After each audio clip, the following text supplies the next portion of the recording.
அவர் தன் சக்திகளை இழந்தாராம். ஆமாம், நம்மில் பலருக்கும் தெரியாது. ஆனால் அனுமான் ஒரு சமயம் தனது சக்திகளை இழந்தார். குழந்தையாக இருக்கும் போது அவர் சூரியனை ஒரு பழமாக கருதி பிடிக்க முயன்றார். இதை பார்த்து இந்திரன் அவரை வஜ்ராயுதத்தால் தாக்கினார். மேலும் அனுமான் மயக்கமடைந்தார். இதனால் அவரது தந்தையான வாயு தேவர் கோபித்து உலகிலுள்ள காற்றை நிறுத்திவிட்டார்.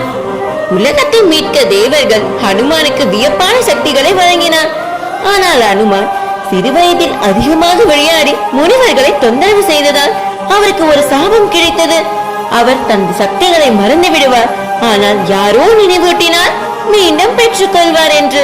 பின்னர் ராமாயணத்தில் ஜாம்பவான் அவரின் சக்திகளை நினைவூட்டிய போது அவர் இலங்கைக்கு செல்வதற்காக கடலை தாண்டினார். இதன் கருத்து என்னவென்றால், சக்தி இருந்தாலும் அது சரியான நேரத்தில் உணர்ந்தால் தான் பயனளிக்கும்.